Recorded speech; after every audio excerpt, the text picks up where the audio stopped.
Good morning, everyone. With that, we're going to call the Wednesday, November 19th joint meeting of the Board of County Commissioners and Board of Education into session.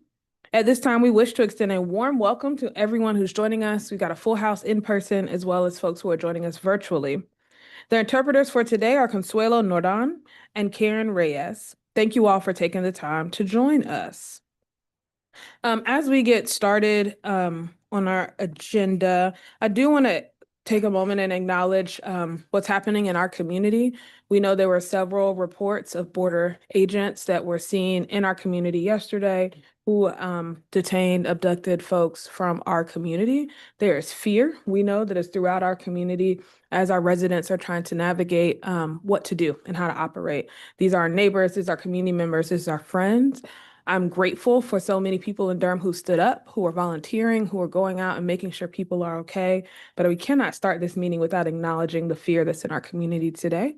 I do want to open the floor if Chair Alum or I know our superintendent has some remarks regarding schools and families today as well. Thank you so much, Chair Umstead. And thank you to all of the elected officials also who showed up and were out in the communities, reaching out to our local business owners, reaching out to our neighbors who are most impacted by the presence of CBP and ICE. I think it makes me really proud to be a county commissioner here in Durham. It really makes me proud to be chair of this board and to serve alongside all of you, but to also serve the amazing residents of Durham County who stepped up and put their bodies on the line to document the horrendous kidnappings that we were seeing yesterday.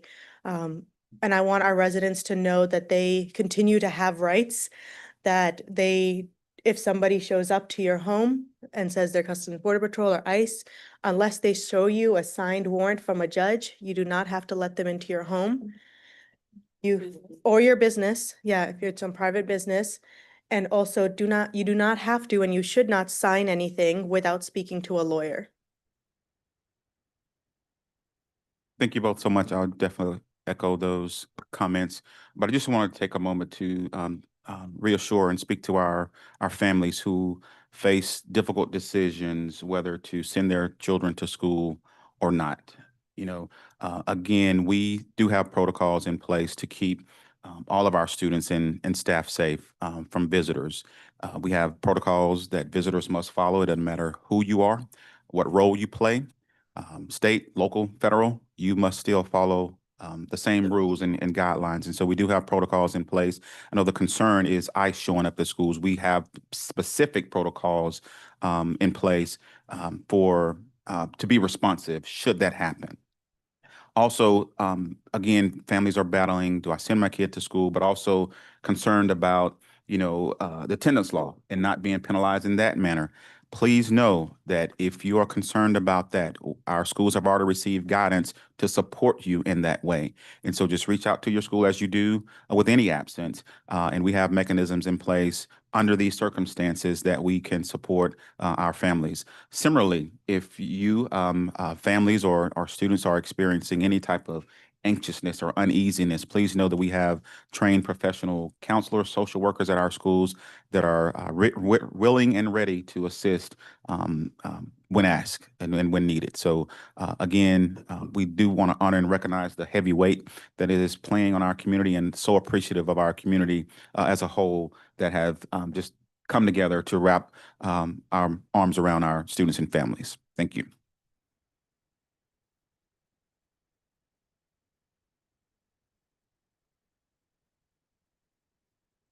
Right. Thank you all.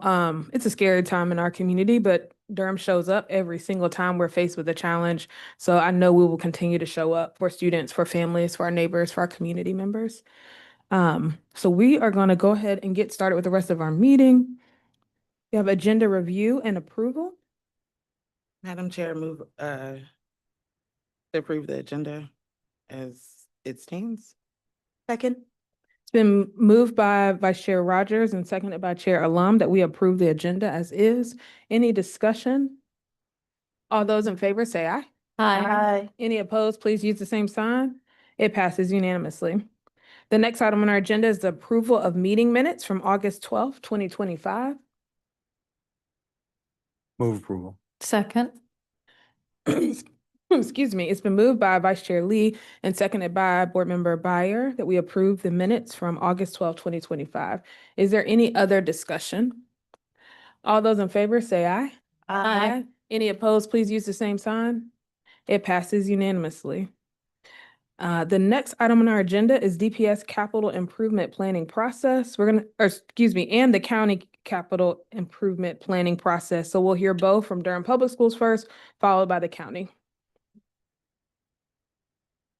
Good morning. I am Kenneth Barnes. I had the pleasure of serving as the Chief Operating Officer for Durham Public Schools. This morning, Ms. Devin Mitchell, our Director of Facilities and Planning, is going to give us an update on our CLP planning process. Devin? Good morning, Board, County Commissioners, and Dr. Lewis. Thank you for having me.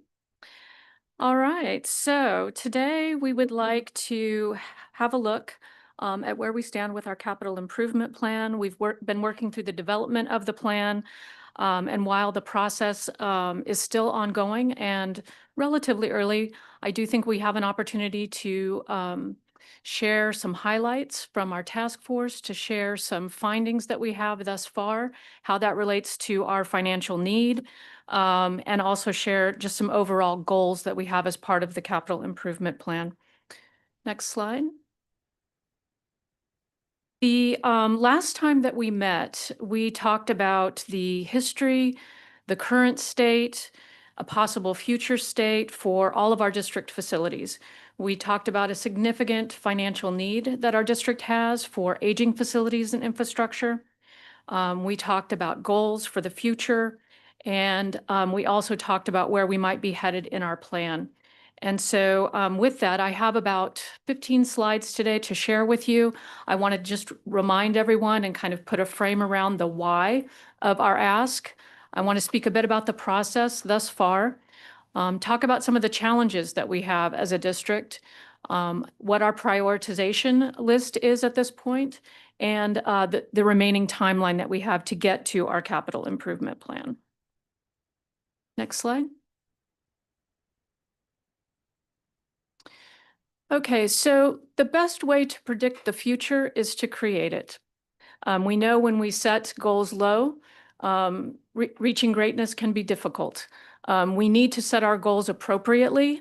We have an opportunity to review our entire portfolio of district properties, to review what's working and not working in our district, and to set a long-term set of goals for how we achieve that. Aging school facilities and maintenance budgets in the United States have been an issue and are common across the entire United States. Durham is not unique in its struggles. In addition, over the past 25 years, we've seen significant changes in how we approach teaching and learning.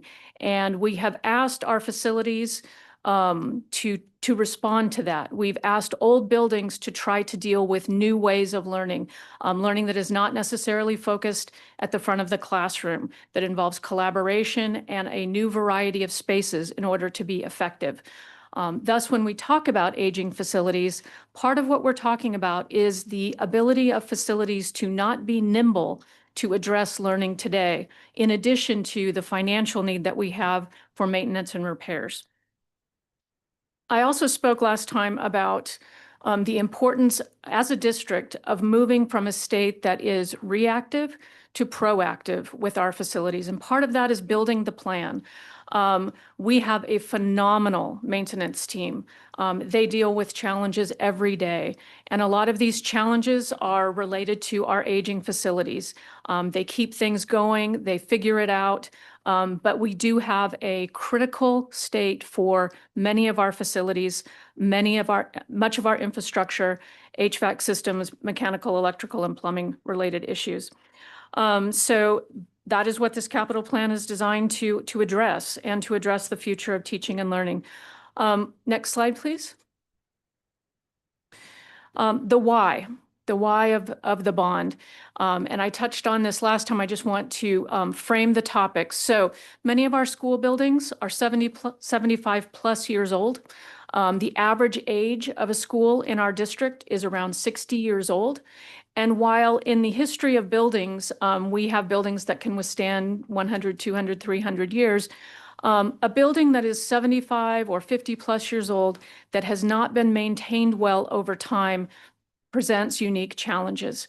The cost to repair versus the cost to replace at some point in the life of a building adjust itself in such a way where it does not make good fiscal sense to continue to upgrade old buildings that have substantial need.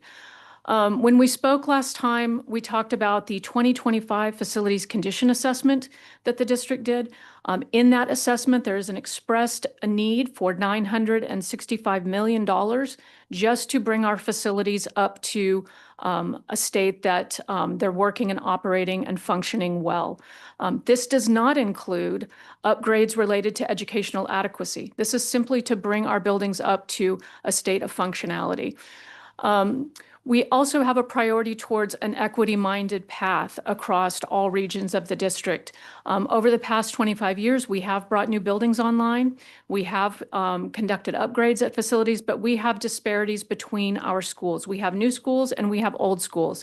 And the children that go to those schools receive different types of amenities in their schools. And so continuing to be cognizant of how we lift up the facilities that have not been touched or have been lightly touched in our district needs to be prioritized within our plan. Next slide. Building next generation opportunities for all. Our new facilities and our vision for the future in our learning environment guidelines includes things like STEM spaces. It includes things like CTE and vocational spaces, collaborative learning that happens from small to large scale environments, proper resource spaces and breakout spaces, pull-out programs and such. And those things need to be integrated into our existing schools. They need to have the same types of amenities that we have in our new schools. And that's something that we need to prioritize in our planning and programming. We also need to adjust and address challenges in our portfolio. So right-sizing legacy schools, we have many small schools in our district that hold less than 450 students. Our district standard in our model schools put forward in our learning environment guidelines addresses this, but schools that are small compared to schools that are adequately sized have less amenities and less resources available to them. And there are benefits in building schools at a certain size and scale. We also have closed schools in our portfolio, some that have sat in our portfolio for a while, and we are working to build and develop plans for those and plans for the future when we do close a site. Overcrowded schools. We do have schools in our district that have been at capacity or beyond capacity for some time, and talking through how we deal with that in the future and how we plan for that for those schools in the future is part of the plan. And then also providing for readiness for future growth. We are currently working on our long-range projections for the district, and that is something that will be coming in a future presentation and how we might address that with our facilities. So, next slide, excuse me, sorry. All right, so our process to date, we've been working on 3 of the 4 tracks that you see here. The first one is regional analysis. There's a lot of data and a lot of accumulated information, both on the history of our schools, the size of our schools, how well or not well they are equipped. Analyzing and prioritizing that information is something we've been doing. We also have our Capital Improvement Plan Task Force, which we have met several times to work through and prioritize and scope all of our district facilities and put them into an appropriate order for how we might tackle future development and right sizing. We've also been working on estimating and reporting. So when we conducted our facilities condition assessment last year, there were many categories that were not included in that. And so we've started the estimating process for each and every school for a variety of categories.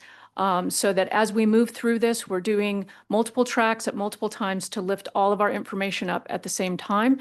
And so that we can also be analyzing financially as we're making decisions about schools, we have an understanding generally how much that will cost, so that we know when we prioritize where we stand. And then track 4, funding and implementation. So that is something that will be coming later in the process, but certainly on the way. All right, next slide. I want to just thank our task force. We have a phenomenal group of people. On the task force, we have individuals both from the board as well as other DPS leadership team members. We also have individuals from the county. I would like to lift those individuals up. We've had numerous county individuals come to our meetings. And then we also have individuals that have participated from our community. So we've had the DPS Foundation has been present. We also have had Dr. Wanda Sykes from the Resilient Youth Group participate in our meetings. They've been very active participants. I'm sorry, I think I got the name wrong. Sorry. So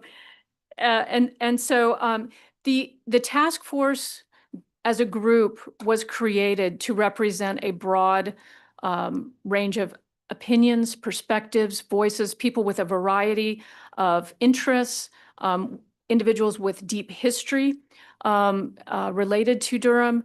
And so there was an intentionality there that bringing these individuals together, we would be able to make strong decisions and decisions that reflect our community. And they've been doing a terrific job. Next slide. All right. Moment. Okay. So how has the process been working? So we have developed an evaluation criteria that we use for every school. It's important that as we look at every school that we be objective rather than emotional when we make our decisions. And we use a number of ways to do that. The first thing we do is we look at the facilities condition index. This tells us about the overall health of the facility. And it tells us where a facility ranks in terms of its priority based on existing facilities, infrastructure, and aging systems. We also look at the cost to repair versus the cost to replace. So as part of our facilities condition assessment, we have numerical values for every school for what it costs just to replace what is there. So that is an important weighted criteria for whether you decide to modernize or build a new building. We've also looked at current enrollment. So as part of the assessment, we look at what the planned capacity for a school is versus what a current enrollment is. Sometimes what we see are small schools that are at capacity. Sometimes we see adequately sized schools that are beyond capacity. And we need to factor that into how we make decisions and who we prioritize. We also look at site size and site conditions. If we're thinking about future construction on a school site or future new school construction, we need to understand the size of the site, if it's a possibility, or if we would need to be looking at another site to accomplish that. And then future enrollment projections. How does a school's outlay over time look? So when we think about if we want to add to a school facility, what does it look like in the future? What are we anticipating? Does that make good sense? Would we solve the problem from another point of view? Would we look at boundary adjustments or another type of solution? But it's important to look at those projections to understand as part of our decision-making how we want to proceed with a school. Next slide. Once we assess a school, we then choose a category for how that school, where we will put that in terms of our priorities. And what you're seeing here are those categories. So the primary categories are maintenance and repairs. This is a fix what's broken at the school approach. We have a facilities modernization, which means we're going to fix what's broken, and we're also going to do some improvements in the school. We're going to provide some new types of learning environments or some other type of collaborative spaces to be determined based on the school's need. We also have a comprehensive modernization. So in a comprehensive modernization, we are providing all those maintenance and repair items, and we would be looking at somehow adjusting the building footprint. That could be tearing down an old building on the site, or it could be growth at the school site and we're adding to the school. So it's somehow adjusting the existing footprint. We also have new construction as a category, and new construction can be a couple different things. New construction could be when we think about consolidation, if we were to consolidate and put two schools together and trade up and give them a new and better school, that may involve new construction. And new construction could also be a new school, and you'll see that as a category as well. If we think there are any potential growth areas of the district where we foresee new seats and new students, then we want to be planning for that now. Planning for a new school takes a considerable amount of time, and we would want to have that in our plan. We also have a category called no work. So we do have some facilities that are newer and in great shape that we may not touch. And then we have closing a school. So closing a school is really a solution that we would use for a consolidation where we bring two schools together, we trade them up into a new school, and one of the schools would close.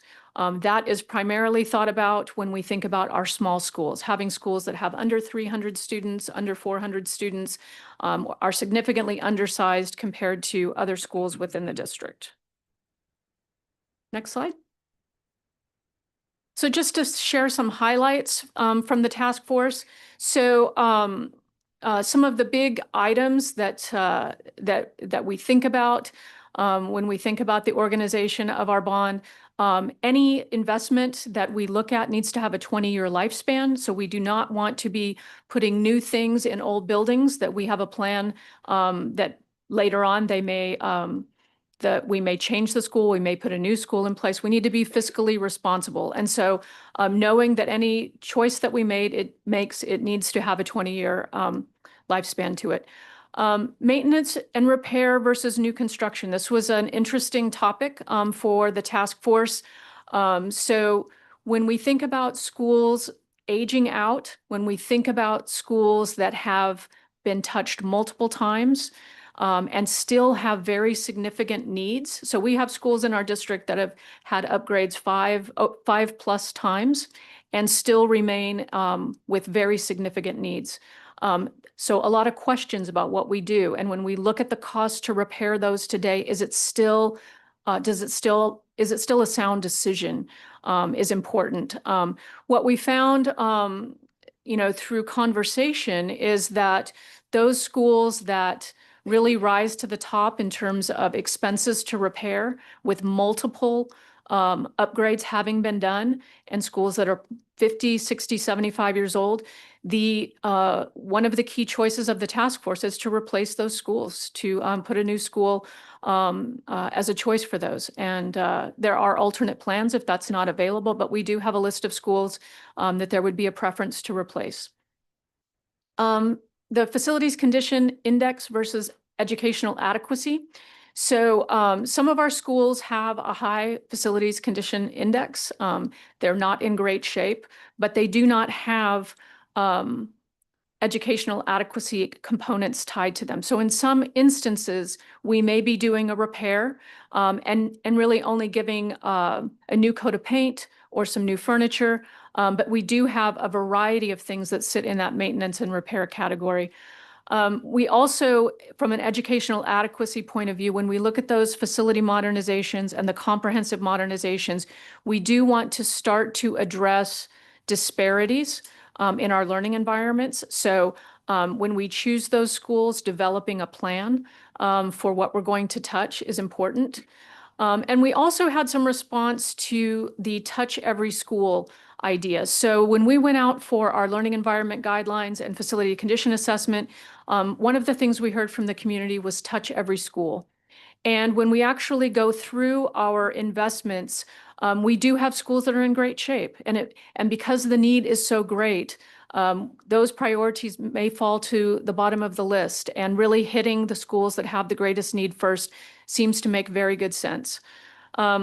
We also are still working through resolutions for some of our closed schools, and that is still a conversation that is ongoing. Next slide. So some of the preliminary outcomes, this is where we currently stand with the task force. This is the distribution from our task to engagement. The categories along the bottom, those reflect the categories that we discussed a couple slides back. And when you look at the distribution, what you see is that a large percentage of our schools fall into the facility modernization, comprehensive modernization, and new construction categories. And if you recall, at the last meeting, when we talked about possible financial need for the district being somewhere in the range of $2 billion, when we talk about $965 million needed just to do maintenance and repairs, plus the desire to have facility modernizations and comprehensive modernizations for our schools with significant need, we continue to fall within that same, price range. It was not an unrealistic number. So the financial need continues to be consistent with what we were projecting. Next slide. Once we put a school into one of these categories, we need to then do another layer of prioritization. So when we look at maintenance and repairs or the facility modernization category, for example, we've prioritized those facilities. Once they make it into that category, then those with the highest need and the highest facility condition index rise to the top. Our second priority would be schools that haven't been touched. So we have schools in the district that have been touched numerous times with improvements and schools that have been barely touched. So making sure that we're cognizant of what has not been touched and making sure those schools also receive improvements is important in our prioritization. Next slide. Similarly here, looking at new construction. So that is the category that we talked about with facilities that are either aging out and it doesn't make good fiscal sense, or those schools that we're talking about a possible consolidation and trade up. So that category equally as strong as the others that we talked about. Knowing the cost of construction for our elementary, middle, and high schools, that's something that needs to be planned over time, phased in over time. You can't accomplish that straight away. So it needs to be incremental and intentional in how we choose those schools. All right, next slide. So another component of this that we're working on is how we bundle projects. We know that not all capital outlay is the same, and it produces different results. And there are a lot of surveys out there about how bond programs work. But, and I've put a note here, there are distinctly different types of investments that produce different types of results. And so when we talk about fixing a leaking roof versus building a STEM lab or building a new football stadium, those have different effects in a bond. Schools are the center of our community. New schools raise property values. How we bundle things in a bond is important. And how we think about building in those elements of new construction and modernization pieces and accomplishing maintenance and repairs at the same time need to have a duality and a shared integration as we approach that. In the past, when we look at our bonds, sometimes they have been heavily weighted on new construction, and it is at the cost and sacrifice of maintenance and repairs. Thus, the strong desire to blend out how we bundle projects into the bond. As part of this, we need to prioritize flexibility. So in our preliminary conversations with the county, we've talked about how bonds may happen, what possibilities may be. But because we don't yet know and we have not developed that conversation and made decisions, we need to be very nimble in how we've prioritized. So we have our categories, we've placed everything where it should be so that when we find out and when we collaborate with the county for how the bond will work, we can react and respond easily based on how we've prioritized things. Very important so that we're not backtracking in any of our decision-making. Next slide. So when we think about that, for us, that's a buildable kit of parts. So we know where a school lands, we know what its need is, we've itemized that and documented it in our spreadsheets and prioritized it appropriately so that we're prepared to place it wherever it fits best in how the funding works. It's a balanced and blended solution, so likely in any kind of bond scenario, if we're looking at incremental bonds, we would need to have some portion of those first 1 or 2 increments heavily weighted into our maintenance and repairs. We have significant financial need in this area. We have failing systems in the district. And so likely that in those first 2 increments, we would need to try to touch as much of that as possible. And then as much as we can, trying to build in new construction in every increment, whether it's a single project or 2 projects, and also taking on those facility modernizations, but really looking at that maintenance and repair coming out first and strong in a bond. And then in addition to the need and the express need, we have to think about and consider how the outlay works as a district. So we would never overload the community with building projects where we end up competing against ourselves. We also have a certain amount of bandwidth within our district. So being realistic about how we package items and in what order and how we accomplish them is very important so that it's achievable and so that we can be successful. So that's an important aspect of how we think about bundling the packages. Building the plan, next slide. This is our current timeline. The red dash line is where we are today. We have entered phase 2 of the plan. So we've gone through our first round of engagement. We've done our first round of data analysis. We've initiated cost estimating. And we've currently been analyzing the information that came forward from the task force, trying to put cost estimates and priorities to that relative to our enrollment. We had day 20 and day 40 enrollment. We're just now starting long-range projections, and we need to make sure that we have those components factored into the decisions that were made. So working on that, revisiting our task force in December to review the decisions that were made and to talk about enrollment. Is something that's forthcoming. And then once we get to the end of the year, really looking at starting to put that plan together, having received all of the input from the task force and starting to actually develop the plan for every school. We will continue the cost estimating process over the next several months.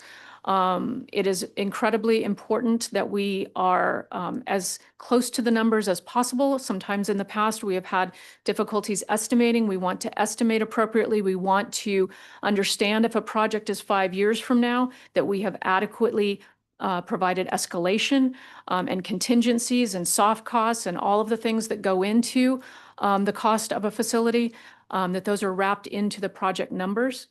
And then we'll see a draft of the report sometime around the end of March. And then at the end of April, a final report. That then we'll have 6 months to collaborate with the county, which was the request, to work towards what that bond will be. Next slide. The deliverable, so there will be a report that will talk about the overriding criteria. It will talk about the project types and definitions. It'll have a 10-year plan for each school in the report and each support facility in the district. And we'll also have a 10-year funding spreadsheets for every school. So this is important. We've already met with the county about what the spreadsheet content needs to include. This is part of our estimating process and our prioritization process. So there will be a spreadsheet of financial need for every school. And then ultimately, we will also be updating the district website for construction and capital planning so that our families and community can see what's coming and can see where their school sits in terms of priorities. All right, next slide. Okay, so that's the end of my presentation. I think we have a presentation from the county and then questions. We're Correct? actually going to do questions Oh, right okay, now to great. try to keep them closer to where the presentation is. So colleagues, do we have any questions? And I do want to try to keep this brief. We know we have an event after this, so want to make sure that we have time for we're over to get to our next event. But any questions on this presentation? I'll start with Commissioner Burton. Yes, thank you, Chair Umstead. And I just want to say thank you to Devin and her team for doing this work. And I really enjoyed serving on the CIP task force. I'm glad that we're doing this together. As a former DPS educator, I was counting the number of buildings I worked in, 1, 2, 3, 4, 5 buildings.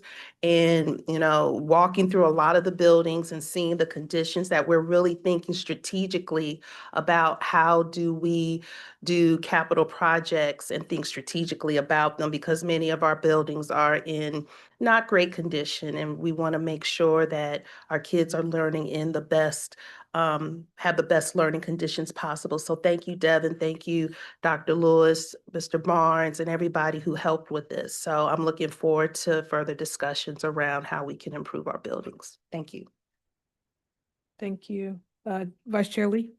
Thank you very much for this presentation. This is really good here. I did have a question. You did mention you're gonna possibly coming back later with projections, you know, for enrollment. There was news that, you know, DPS has lost a few more students, you know, here recently. Now, what impact is that?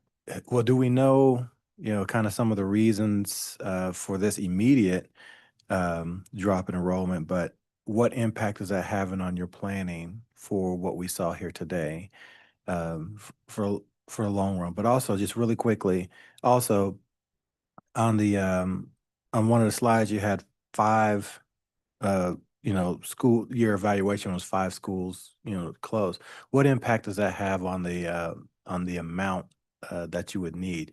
So the 5 schools that closed, would you be counting the maintenance needs for those schools when going forward with different bonds for, you know, repair? So the first question related to enrollment. So we've just been getting our current numbers back, and we're working on the projections, the long-range projections now.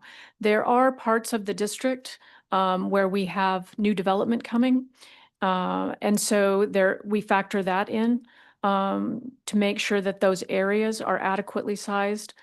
We also use a variety of tools to address things like overcrowding or underserved schools. So a solution could be for an overcrowded school that you build onto the school, right? We have schools that are overcrowded that have numerous portables, for instance. They've been overcrowded for some time. So the question becomes, is your solution to build onto the school? Is your solution to adjust boundaries and have some of those students at another school? As well as other relief mechanisms. And so that is something that has to be studied for each of the options where we're thinking there's overcrowding happening. We need to look at all avenues and make sure that a sound decision would be adding on to a school. So that's certainly one thing. As relates to the drop in enrollment, I know Vitaly was here a couple weeks ago giving a presentation. We're still studying the why of the drop in enrollment. I know there was some unexpected blips in the enrollment, and I can't address those at this time. I know that we're studying it, and I know that we'll at a future moment be able to address that. But it is important that we understand what's happening and where growth is or isn't happening to be fiscally responsible. Your second question, I'm sorry, was related to? The 5 schools that were Yes. Yeah. yeah. So we have 13 schools, elementary schools that have under 450 students.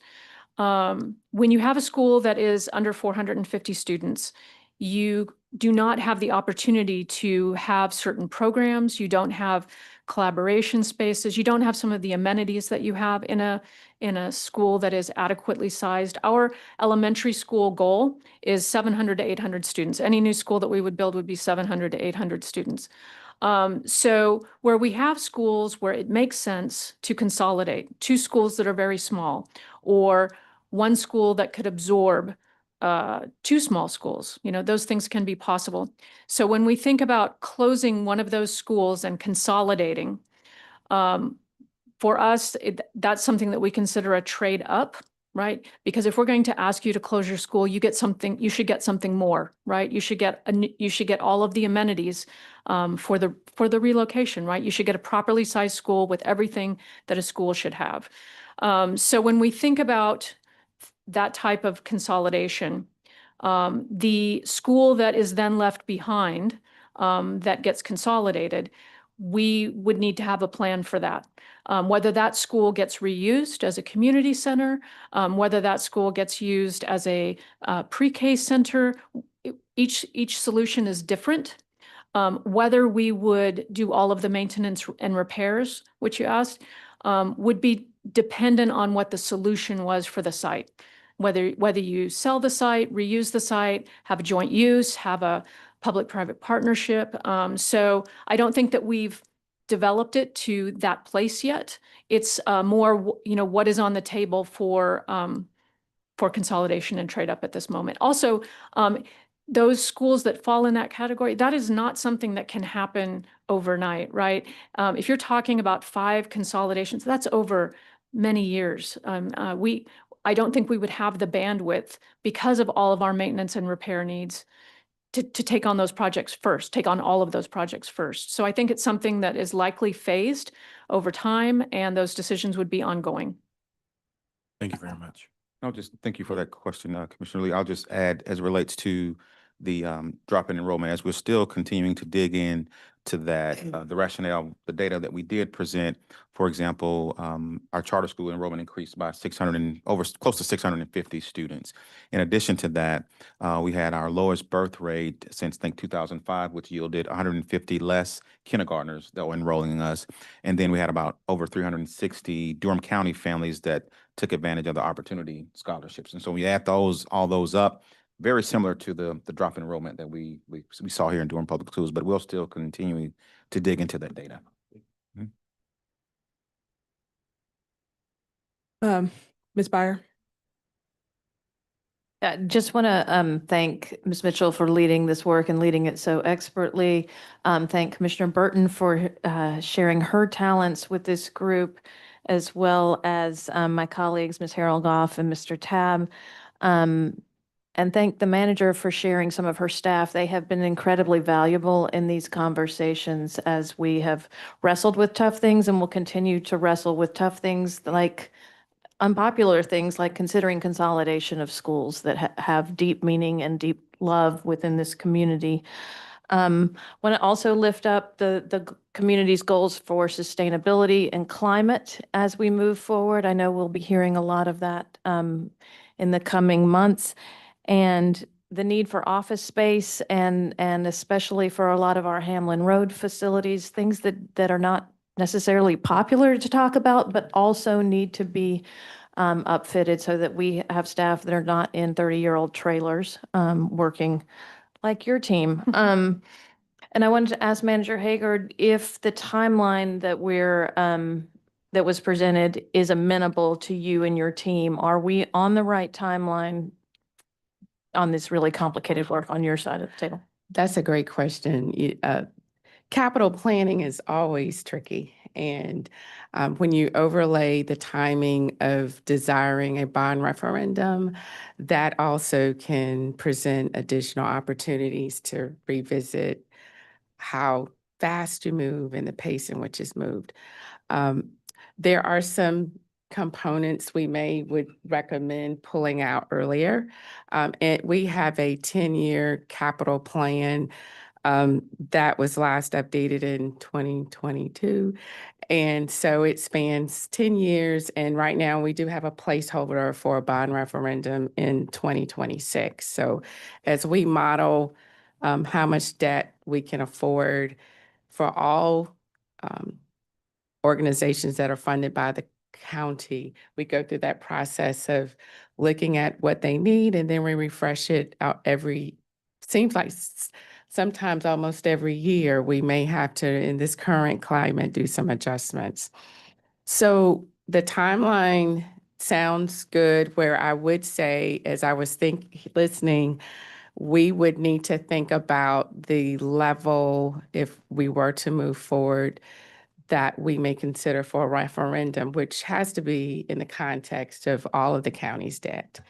Our intent is to try to bring a refreshed plan to our board in the third quarter. So around, we're very close timing wise. I know y'all talked about April.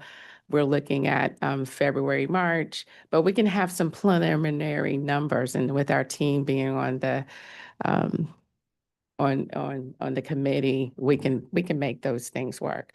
But we work very closely with our financial advisor in determining timing, scope, size, and all of those parts that were just shared as far as, and we ask that the schools not be as wedded to whether it's a bond referendum or if it's limited obligation bonds. Let us figure out, based on the cash flow, what may work best. And that's worked really well for us to do some catching up in recent years. I will say for the current, if we had some tremendous successes with the 2022 bond referendum in the way the county worked with the schools and planning. We allocated funds for planning dollars, which allowed for the 18-month process that's typically needed to plan a project to get started before the referendum. So when the referendum was passed, the schools were turnkey ready and they were able to start those projects. It's been an incredible shift in the outcomes and how bond dollars are spent. We've had some history in years past where it's taken a much longer, but DPS is doing a phenomenal job in ensuring those bond projects are shovel ready, which is a game changer. And as we try to move forward with these types of projects, either the approval with the local government commission or when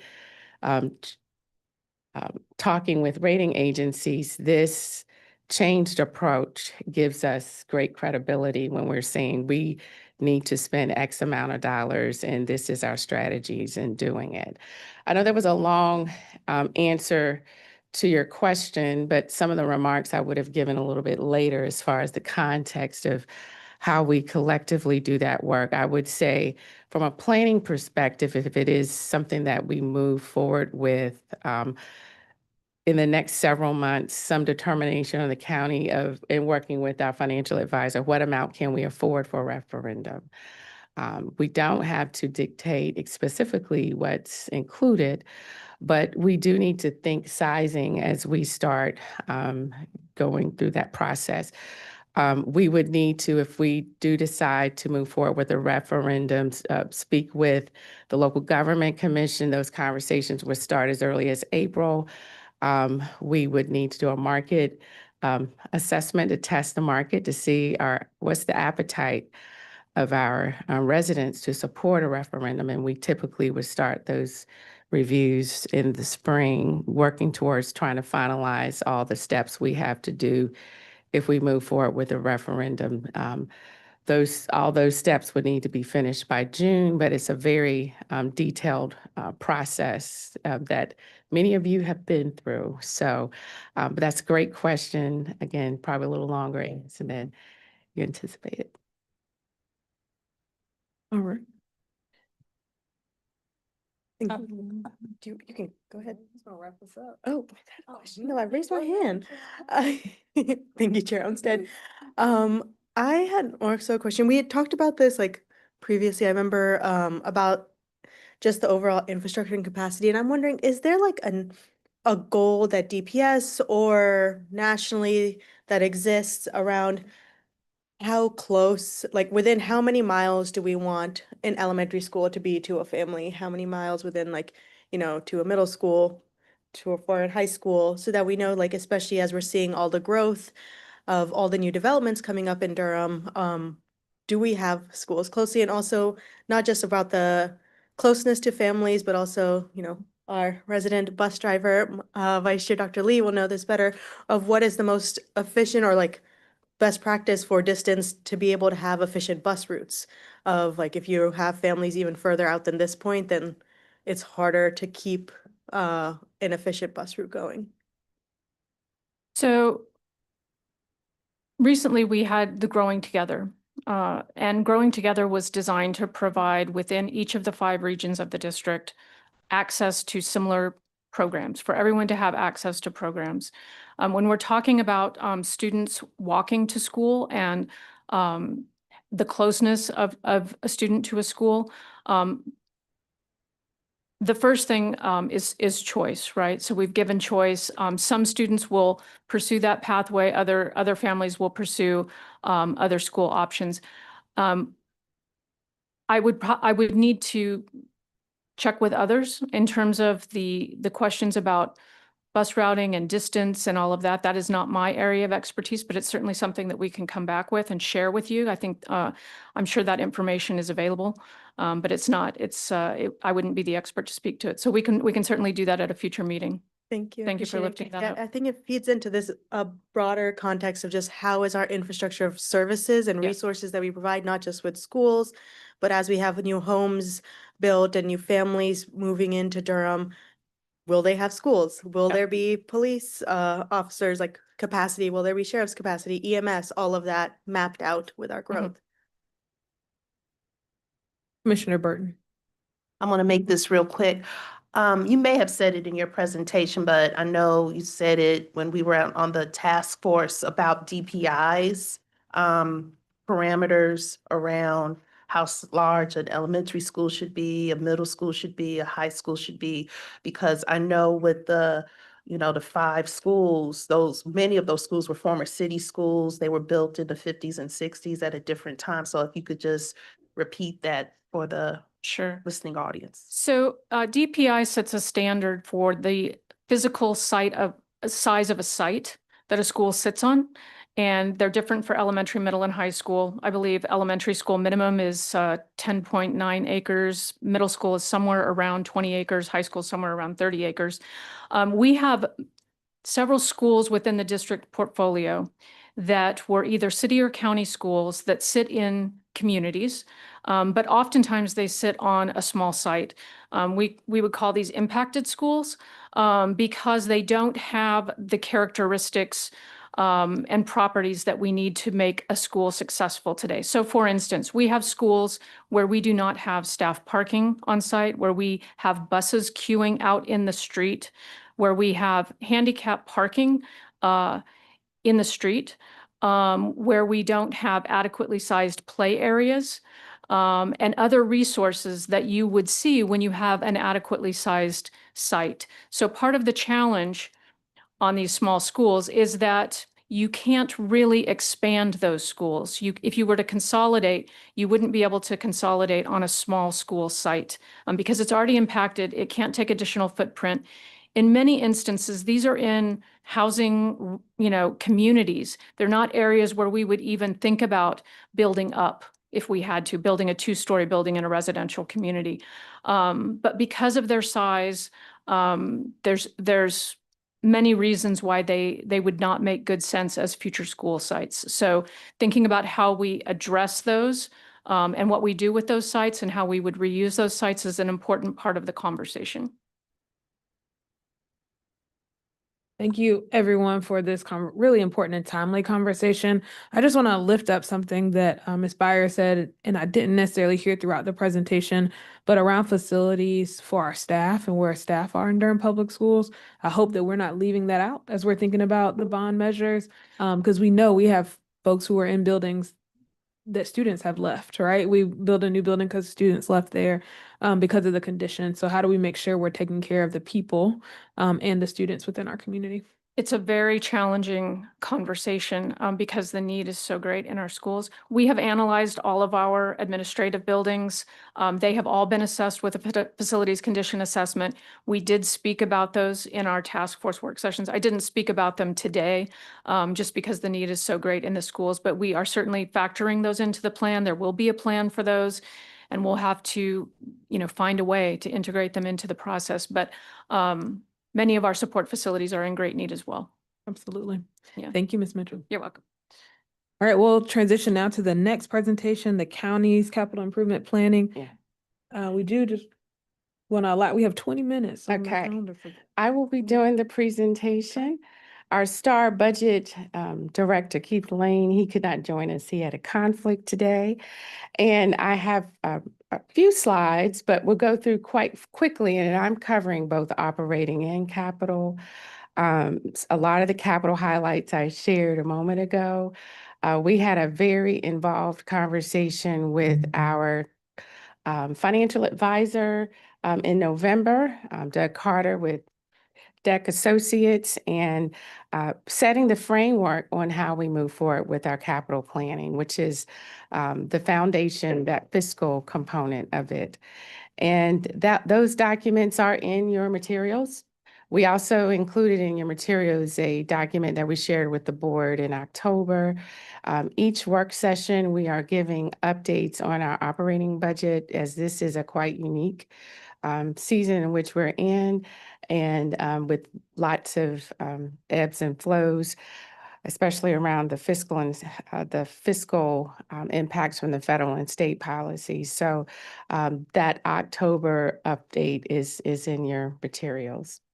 So next slide, please. I'll cover real quickly our current budget, our planning for 26, 27, and then also our capital improvement plan update, and then time for questions. Next slide, please.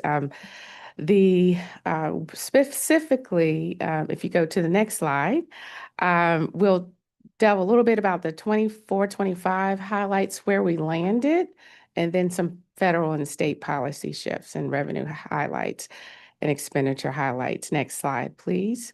The big takeaway for 25 fiscal year, 24, 25, is that our sales taxes did not meet projections. And that's pretty significant when you have an $11 million shortfall. We have two major revenue sources, our property taxes and our sales taxes. We did not anticipate going into 24, 25 that we would see a decline at that level. But we also knew that there would be some correction because of all the infrastructure dollars that came through in the years prior.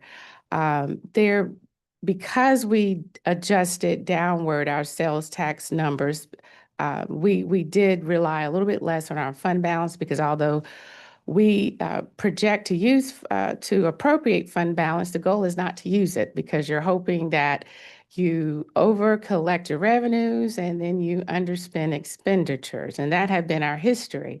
So for those areas that we did not hit on the revenue side, it meant we had to tighten up on the expenditure side, a familiar situation for many organizations. So we managed that expenditure side with freezing positions and also controlling for operational costs. Next slide, please. In the current fiscal year, we've not collected majority of our revenues, or pretty much not any of the major ones. They typically are in the mid-year, a calendar year. So around January, we'll start seeing the property tax revenues flow, as well as we'll have the benefit of knowing what happened with first and second quarters, well, sales taxes. And we have, like many of other organizations, pressures with uncertainty around federal and state revenues. And another major impact this year is the ARPA dollars that are unwinding. And so we've planned for that. However, it's a reality that we're dealing with. This is also a revaluation year. So everyone did have their property values reassessed for the current year. And that does have an implication as well with collections. So if people appeal their tax values, that means that there is a probability we will not get those dollars. And that is also an impact this year. On the expenditure side, we've had some experiences we've never dealt with before. The shifts in policies as it related to the Supplemental Nutrition Assistance Program, SNAP, that was one that we've all had to deal with, both the public schools as well as the county. We have over 32,000 residents that receive SAP funding in Durham County. Those dollars are passed through public health, and about 40% of those individuals are children. And so that's a significant expenditure that this current month, we did not receive those funds. And we're grateful for the partners who helped us bridge those gaps throughout the community by helping with the food banks and covering those gaps. But that allocation translates to $5.9 million, almost $6 million a month. Without those dollars supporting families, there were food and continue to be some food insecurity issues in the community. So we've managed some of those federal changes as well as shifts in other areas by freezing positions, an approach I know that y'all have done as well. And we've just had to expand that further, which is putting some pressure on some other areas in the organization. We are also having the challenge of the inflationary costs impacting budgets at levels that are much higher than anticipated in some spaces, such as benefits, costs, utilities, fuel, and et cetera. Next slide, please. I always like to give the context of where our dollars come from. About 78% of our dollars are from property taxes, and sales taxes, and then the other major revenue sources are intergovernmental revenues. It's about $160 million that flow through the county that are from federal and state taxes. Next slide, please. And for the expenditure side of the budget, most of them, the dollars support, as you know, our departments that are service related, whether social services, the sheriff's office, public health. We have about 128,000 individuals that receive some type of service through Department of Social Service. For public health, it's about 40,000. And of course, our sheriff and EMS, they support all of our residents, either through calls, response, or with patrolling with the sheriff. Education is the next largest area with Durham Public Schools and Durham Tech. And we also have allocations for pre-K. I will note, pre-K is not a mandated service, as you know. We've increased that allocation from $1.5 million to over $8 million. That's about a 500% increase since 2017-18. Again, efforts to support that continuum of readiness once one gets to K-12. And it is a commitment that our board supports. And there's a couple other footnotes about the amount that we support in debt service. Next slide. This is just a highlight about our challenges that we went through with SNAP funding. I know many of you felt that burden. We definitely did. Trying to figure out how you close a gap that large is tremendous, but our community responded in a major way, and we're so grateful with that. Next slide.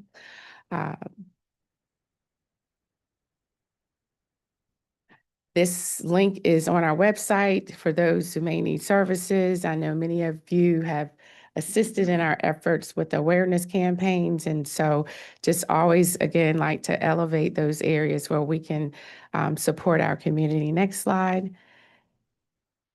And this is another information about the SNAP funding and food insecurity, which is most important. Next slide.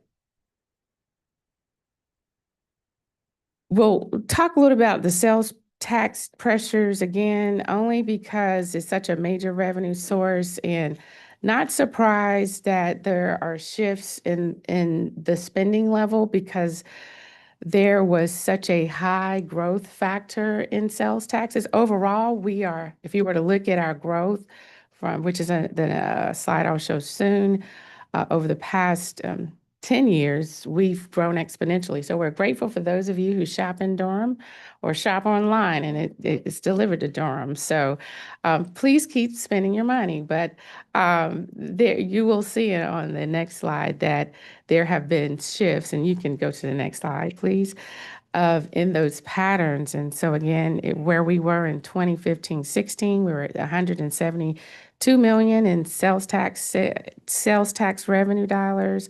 And in 24-25, we're projecting at 287 million.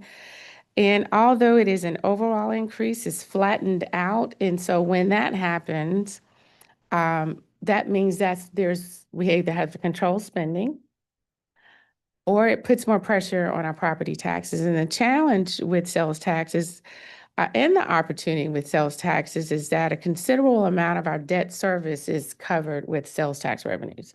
So if we have a decline, that does mean it's more pressure on our property taxes, and we're going to have to adjust because of those shifts. During the COVID period, we were so grateful everyone was spending those dollars.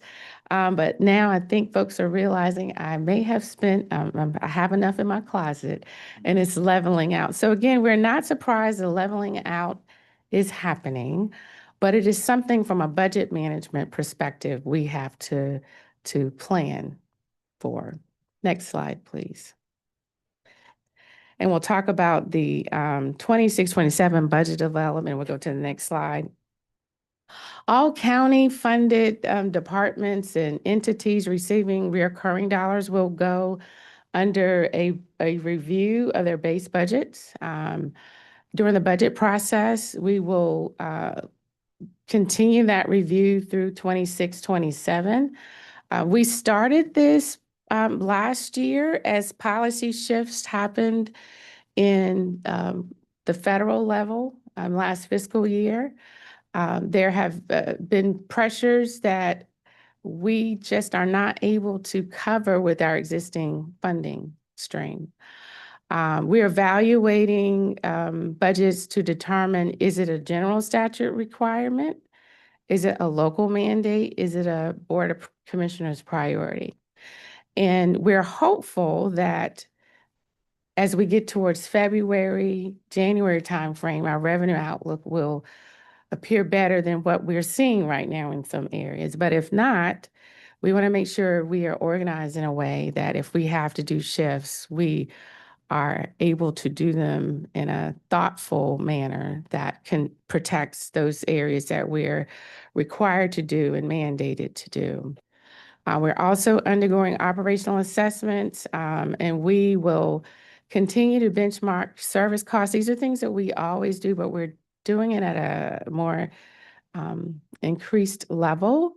And we'll also try to do some peer benchmarking, the return on investment, what's the cost, what's the comparison to other jurisdictions. And that's harder to do in local governments than in some other sectors. When I was in higher ed, it was much easier. You had iPads data, you had a whole lot of comparative data at the UNC system level. And it's just a little bit trickier when that information is not collected the same. So trying to figure out how you do those comparisons when it may be an apple and orange comparison. And so we're starting that work. It will continue through next year. But in this climate and in a time where we don't have enough dollars to cover all the needs is most important. We're also developing contingency strategies just in case there are shifts in the federal, state, or local revenue streams.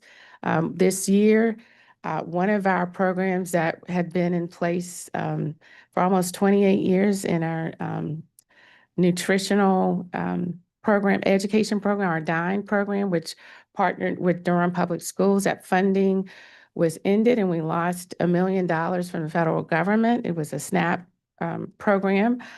We've covered that expense. We're closing that gap right now through local dollars. As we are, that's one example, but as we have other revenue streams that shift, the question will be, from a policy perspective, how much can we afford in closing these gaps? An area I know all of you are familiar with. And departments are also refining their performance outcomes and indicators. Next slide, please. Looking ahead, we know that the challenge with developing the budget, and that budget process will kick off soon, is we've already in it, planning for next year, the loss of one-time funding. We did not fund a lot of recurring type activities with our ARPA dollars. I know one should not do that, and we did a good job of not taking on projects that would be long-term. But I will say there were about, of the 62 million, there are about $5 million that we did do. And so thinking through, and we've over the years have been strategizing in that, how we will close those gaps is an area we're doing. Sales tax stagnation, we've talked about that. Another one is the state hold harmless volatility that's related to sales taxes. And because of the increased expenditures and then with some of the unpredictability with fund balances, we are being very careful in how much fund balance we appropriate as a placeholder. Expenditure pressures that we always say, and it's that we are committed to DPS and always will be, so that's a pressure. Pre-K funding is a pressure. Inflation and benefits growth, that's another pressure. And so we hear all of the challenges and the shifts that have happened with the state for some time, not funding at levels for K-12 that they've done in decades past, is put more pressure on the local jurisdictions and trying to figure out, well, how do we close those gaps? Those are areas that we're thinking through as we plan for this next year. Next slide, please. Capital improvement, and this is, next slide, please. This is a quick overview of our framework and sort of where we're headed. Our plan, as I mentioned earlier, we do adopt the 10-year plan, and then there are some minor tweaks that happen throughout the year. Unfortunately, because of certain market shifts, inflationary costs, costs that have occurred because of labor market shifts, and there are individuals that are no longer in the market that used to be, which increase costs overall for projects. And then there are implications with the tariffs that have also been a factor as we've tried to manage our capital improvement plan. We project our cost and they change rapidly. And I know before we even start to update the CIP, it's as though we need to do a 20% factor from when we updated it 2 years ago because of all of the variables that have happened from an inflationary perspective. But we do a drill down review of those costs. Our 10-year plan is over $2 billion right now. And as I mentioned earlier, we have projects that are in our plan for bond referendums for that 10-year period. And each time we refresh it, we figure out, well, when is the timing for that particular project? How has the cost shifted from the last time it was reviewed? And then most importantly, what can we afford? So that we'll determine what type of financing. Our current CIP will establish when we do the bond referendum and the amounts that would be involved in that process. And typically for a GO bond referendum, there is funding to support Durham Public Schools, the community college, the Museum of Life and Science, on occasion, county-related projects as it relates to libraries. Primarily, county debt is supported through limited obligation bonds. The cost of the CIP-related debt may rise significantly in the next 5 years because there's a lot of pent-up repairs and renovations. And the conversations earlier today elevated those issues. As I mentioned earlier, we did talk with our financial consultant at the November 3rd board meeting. If you do have a moment to look at that, I think you would enjoy hearing what they're sharing, and it's very informative about where we're headed. We will invite them back, and I would suggest that we invite them to one of our joint meetings, potentially in February. They have come before in the past, and I think it's real helpful for both boards to hear that conversation. But from a planning perspective, we start to give them targets of where we're headed, especially if we're moving forward soon for any bond-related debt, either limited obligation bond or for geo bond financing. And so at that meeting in February, they could help us know from a planning perspective, even though it may not be finalized, what strategies we need to deploy for that. Our goal is to present an updated CIP to the board in third quarter so that we can, if there's a referendum, move quickly through those next steps, which are quite involved, including the LGC conversations. And so next slide, I think that formally will cover sort of the CIP overview. Again, the budget process is upon us. We've started, we will start conversations soon, although departments have already started some of that base budget review and benchmarking. We will have our retreat with the board in February to talk about the budget process with opportunities for the public to engage beginning as early as February to share where their thoughts are as far as prioritization. The manager's recommended budget is early May, and I know we didn't put this on the slide. The desire is to have the Durham Public Schools budget recommendation in that March, April, early March timeframe. Yeah, so. And we have work sessions and then the adoption in June. And so the next slide, please. So just some reminders, we have some strong headwinds right now. Y'all have as many as us in different areas, but there are revenue pressures, expenditures, demands that are converging in ways that we've never seen. The backfill that we're needing to do with American Rescue Plan Act dollars, that's another area of focus. We also have capital planning. So how much we plan and allow for operating budget expenditures, because it's the same burden for the taxpayer, determines how much we can do for the capital planning. So I thought it was important for us to talk about both. But in all of it, we want to make sure that we still maintain our fiscal foundation. We have our AAA bond rated entity. It's something we're very proud of. We're one of 110 counties in the country out of the over 3,000 counties that are AAA rated and with 2 rating houses. And so that foundation gives us access to the market where other entities may try to go to the market and get someone to buy their bonds. Having those designations are important. So we always put that in the forefront.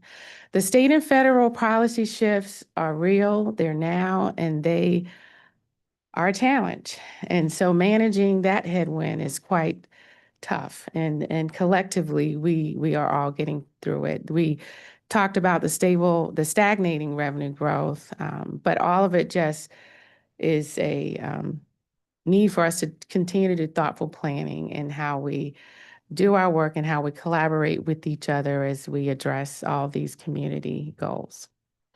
So those are my talking points, and I'll entertain questions. And you can go to the next slide. Thank you. Thank you, Manager Hager, for that thorough presentation and kind of setting the groundwork for us. I know we'll be on track to get our budget requests in to you all on time this year, so we're looking forward to those conversations. Any questions? Comments? Must have been crystal clear. I said, it must have been crystal clear. I just need someone to find that rock with the $1 billion under it. I hope somebody can find it. Okay, awesome. We're gonna move to our next item then, which is an academic update from Durham Public Schools. I'm gonna turn that Wait. over to you. Chair Umstead, just a quick question. Yes. Since no one had any questions. Would it be helpful to you all in the past? We have done tours and shown you some of our facility needs. As we go forward, would that be helpful to commissioners and the county staff? Or do you all already know that we're in rough shape and just want to skip that? Tours always help. You know, I mean, that was the big. My mic is on, right? Yeah, yeah. Tours always help. I mean, that was the big turning point for DSA when we started doing tours. So yeah, I think that would be a good idea. If I can just add also, like with the county CIP, maybe also jointly tours of our county facilities that we're also needing. Yeah, I would like to, I've been in a lot of the buildings actually, but I would like to take a full tour of DSA. I've only been in parts of DSA. It's been a while since I've toured the whole building, so that would be helpful. And I think it'll also be helpful for us as commissioners as we talk to our residents about the conditions of these buildings, because many times you may hear, well, why do we need to put money into this versus putting money into, money for our staff and things like that, even though that is important. But we do want our students, our children, our scholars to have good learning conditions. That was a big thing for me as an educator. So yes, definitely. Any other questions, concerns? So yes, Commissioner Valentine? I just wanted to say that I appreciate your comment in that regard, and I think that would be helpful. But I can tell you that our community lets us know about the conditions of these schools, and for us to give them the attention that they deserve. And so I'm on board with respect to seeing it for myself. But I did want to highlight that our constituents tell us. Absolutely. Well, now Commissioner Burton. Real quick, I just want to lift us up, working together around this, because as a county commissioner, I get to travel around the state and visit a lot of counties. And I'm not going to name this county, but this one county has not done any school bonds in over 20 years. So we, in Durham, we, are living our values. We want our kids to have good school buildings to live in. So I just want to shout that out, that I'm grateful that we're doing this work.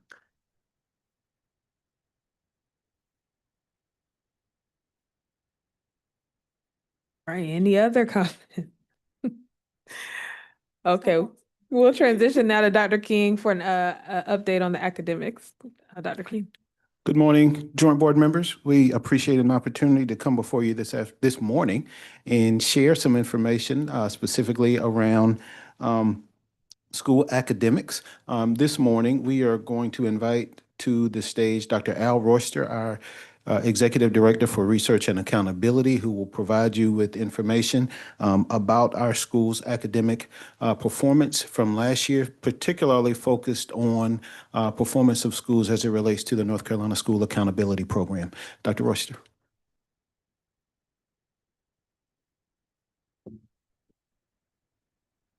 Good morning, everybody. I am, as Dr. King said, I am Al Royster. I'm the Executive Director of Research and Accountability, and I'm happy to present an abbreviated version of the 2024-2025 Every Student Received Act, or ESSA, presentation, which will consist of Durham Public Schools accountability data for the 24-25 school year. I'd like to introduce my team that's here. Dr. Michelle Thomas, she's the Director of Assessments and Accountability. And then also Mr. Nelson Searles, he's the Director of Data Integration and Accountability. He couldn't be here this morning. Next slide, please. The next 3 slides will explain the components of school performance grades and briefly highlight the difference between achievement and growth. Next slide, please. This slide shows a pie chart of our school performance grade, or SPG. SPG is based on 80% of school achievement and 20% of school academic growth per NCDPI. The total score is converted to a 100-point scale and then assigned a final grade using the 15-point scale, which is shown on the bottom right corner. Next slide, please. This slide's kind of busy, but it breaks down the SPG indicators for elementary, middle, and high school taken from the ESSA accountability model. Elementary and middle schools are based on end of grade or EOG test scores and English language assessment, say that quickly 3 times, for English learners.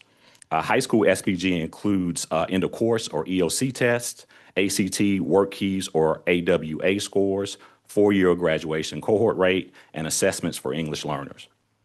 Next slide, please. This slide gives a difference between achievement and growth.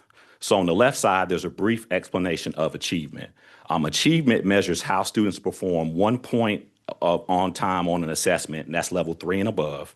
It also compares student performance to a set standard, shows how students perform at a specific point of the school year, and uses level 3, grade level proficient, GLP, and levels 4 and 5, which is college and career ready. On the right side, you see a brief explanation of growth. And growth measures the amount of academic progress students make between 2 points in time, usually during the academic school year. And then growth shows how a school grows over the year by comparing each student's progress to their own past performance and common assessments taken by other students in the state. And at the top, if you have this presentation, there is a 3-minute video that explains achievement and growth that kind of breaks that down. Next slide, please. The next few slides will review our district performance data, and within these slides, we'll talk about school performance grades, SPG, and some district celebrations. Next slide. This slide reviews school performance grades across 5 years, 2018 and 19 to 2024-25, with 19 and 20 and 2021 excluded due to COVID, and no growth reported. For 24-25, the district's A, B, and C schools increased to 56.6%. That's 30 schools, up from 58.3, 28 schools in 23-24. The 24-25 school year also marked the highest number of A schools since 18-19. Next slide, please. Did you have a question? Okay. And so this slide celebrates our schools that earned A, B, and C grades. So as you can see, our A schools, Lakewood Montessori Middle, high schools with City of Medicine Academy, J.D. Clement Early College, and Middle College. Our B schools, elementary schools, were Burton, Easley, George Watts, Lyons Farm, Mangum, Moorhead Montessori, and Pearsontown. Our middle schools were Rogers Herr, and then our high schools were Durham School of Technology and Durham School of the Arts. And our C schools, elementary was Club Boulevard, E.K. Poe, Forest View, Glen, Holt, Hope Valley, Merrick Moore, Oak Grove, Southwest, Spring Valley, Little River. Our middle schools were James E. Shepherd, Githens, the School for Creative Studies, and our high school, C.E. Jordan, and Riverside. Next slide, please. This slide shows a number of DPS low-performing schools from the 18-19 through the 24-25 school year. You'll notice the numbers stayed the same in 19-20 and 20-21 because of COVID. We're happy to share that the number of low-performing schools has decreased from 20 in the 23-24 school year to 17 in 24-25, a clear step forward in making progress. Next slide, please. The next slide will review our EVOS growth status for DPS over a 5-year period and highlight some celebrations. The Education Value Added Assessment System, or EVOS, measures student growth in North Carolina, comparing a student's performance to the average progress of other students nationwide. Rather than focusing on final achievement levels, EVOS tracks how much a student grows from the start to the end of a school year. A school's overall growth status is based on the combined growth of all its students. This slide reviews our EVOS growth comparison across 5 years, 18-19 to 24-25, again with 19-20 and 20-21 excluded due to COVID. So for 24-25, DPS increased the number of schools that met or exceeded growth to 88.9%, that's 48 schools, up from 80.8%, which was 42 schools in 23-24. And the 24-25 school year also marked the highest number of schools meeting or exceeding growth since before 1819. Next slide, please. The next two slides recognize our schools that met or exceeded growth. Growth is one of the measures that measures our impact because it shows no matter where a student begins, educators are moving them toward making a difference. So for our elementary schools that exceeded growth, you see Burton, C.C. Spalding, Eastway, Eno Valley, Forest View, Holt, Lyons Farm, Mangum, Merrick Moore, Moorhead Montessori, and Oak Grove. And our elementary schools that met growth, Bethesda, Club Boulevard, Creekside, Easley, Fayetteville Street, George Watts, Glenn, Hillendale, Hope Valley, Lakewood, Little River, Pearson Town, Orrin Harris, Southwest, Spring Valley, and W.G. Pearson and Y.E. Smith. Next slide, please. Here are our middle schools that exceeded in math growth. And as you note, 100% of our middle schools either met or exceeded growth. So our middle schools that exceeded growth, Brogdon, Carrington, Shepherd, Lakewood Montessori, Lucas, Rogers-Hur, Githens, the School for Creative Studies, and middle schools that met growth were Ignite Online Academy, Lowe's Grove, and Neal. Next slide, please. And here are our high schools that met or exceeded growth. And the high schools that exceeded growth were City of Medicine Academy, Durham School of Technology, Durham School of the Arts, and J.D. Clement Early College. Our high schools that met growth were C. Jordan, Hillside, Riverside, and then Southern School of Energy and Sustainability. Next slide, please. DPS continues its trend of having schools ranked in the top 100 and the 20th percentile of the state's 2,590 schools for academic growth. We had one school, J.D. Clement Early College, that ranked 20th in North Carolina with a 10.39 growth index, which was the highest in DPS. We had two other schools ranked in the top 100, City of Medicine Academy ranked 44th in North Carolina, and Shepherd Middle School ranked 69th in North Carolina. DPS also had 15 schools ranked in the top 20% of the state's 2,590 schools for academic growth. Those schools with asterisks have had 2 consecutive school years in the top 20% in the state. So the first three you've already mentioned, J.D. Clement Early College, CMA, and Shepherd, and please note those have asterisks, so they had growth for the last 2 years consecutively. Then we have Lakewood Montessori Middle, 2 years consecutive growth in the top 20. Durham School of the Arts, Burton, Oak Grove, Durham School of Technology, C.C. Spalding, Rogers-Hur Middle, Lyons Farm, Holt, Lucas, Moorhead Montessori, and Mangum. Next slide, please.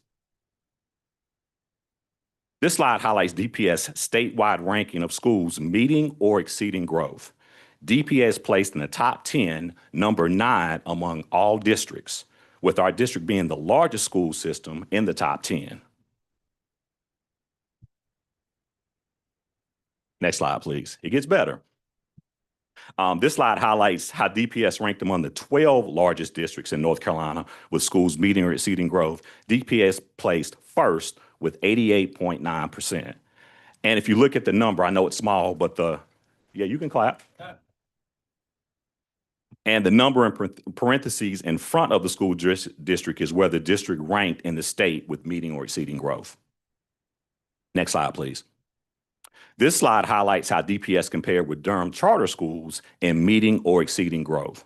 So DPS achieved 88.9% growth, notably higher than the 71.4% among Durham charter schools. Next slide, please. This slide highlights DPS rankings among the 12 largest districts in NC, specifically to the 35% English or EL progress, and that ranks us 7th among these large districts. Next slide, please. So the next set of slides will review the district's overall grade level proficiency, subject level proficiency, and EL progress. Next slide.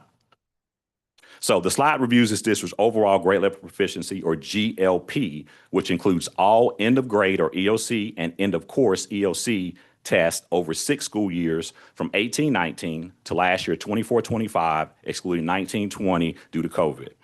And so for 24-25, overall proficiency is 48.4%, an increase of 1.4 percentage points. Overall grade level proficiency was the highest since post-COVID-19. Next slide, please. This slide shows our reading proficiency results in grade 3 through 8 with a composite of 47.2, an increase of 2.7 percentage points. We had proficiency grades in each grade level. Next slide. This slide shows our math proficiency results, in grades 3 through 8 with a composite of 50.6%, an increase of 2.1 percentage points. We had proficiency gains in 6 out of the 7 areas with the only decrease in grade 3. Next slide, please. This slide shows our science proficiency results for grade 5 and 8 with a composite of 53.3%, a decrease of 7.5 percentage points. And as noted, you might see in the side, renorming occurred this year, and that is when the state updated its science standards this past year. Renorming means that science tests were revised to match the new standards and the scoring was reset. So this establishes a new baseline so all future science tests can be measured fairly against the updated test. Next slide, please. This slide shows our end of course or EOC proficiency results in biology, English 2, Math 1 for middle and high school, and Math 3. We had proficiency gains in 4 out of the 5 areas with the only decrease in Math 1 in high school. Math 3 had the biggest increase from the 23-24 school year with 12 percentage points. Next slide. This slide shows our English learner or EL progress. ESSA requires each state to provide an annual English language proficiency assessment called the WIDA Access for all identified ELs. Under ESSA, EL progress must be measured and reported for all ELs in grades K through 12. However, for school performance or SPG, the following grades are used for accountability. Elementary is grades 3 through 5, middle school is grades 6 through 8, and then high school is grade 10. And there was an increase of 7.9 percentage points. And just as a note, 3 years ago, our EL progress rate lagged the state by 9 points, 9.9 percentage points versus 19.1 in 2021. Since then, DPS has grown 25 points, outpacing the state's 16 points. And we're essentially neck and neck with the state, 35% versus 35.2 in 24-25. We came from behind and now we're keeping the pace. And DPS, just as another note, DPS EL progress rose from 9.9% to 35% since 2021. Next slide, please. Our next few slides will show our district's high school, college, and career or CCR indicator comparisons. North Carolina's CCR indicator measures whether students are proficient in college-level English and math, ensuring graduates can succeed in entry-level courses without remediation. Next slide. This slide, busy slide, a lot of numbers on here, but this slide reviews our high school, college, and career CCR indicator comparisons across 6 school years from 18-19 through 24-25, excluding 19-20 because of COVID. CCR includes 5 indicators: 4-year graduation cohort rate, math course rigor, ACT work keys, and then a combined ACT work keys, which we call AWA, first introduced in 17-18. So we'll go through the table quickly. 4-year cohort graduation rate, that's the number of students who graduated 4 years after their 9th grade entry year. For example, students who entered in the 9th grade for the first time in 2022, 2023 should have graduated in the 25-26 school year. Our goal, our CGR was 80.4, and that was a decrease of last year of 2.9%. Math rigor is a number of seniors who received credit for Math 3. And our Math 3 rigor is 94.5. We decreased from last year 0.5 of a percentage point. American College Testing, or the ACT, is a number of 11th graders who scored proficient on the ACT composite score, which is 17. ACT is reported, but it's not included in the SPG calculations. And our ACT was 49.2, an increase from last year by 13.1 percentage points. As the table shows, the state has changed the proficiency composite score several times since 2019 between scoring 17 and 19. And the footnotes and asterisks on the table kind of explain those various changes over those years.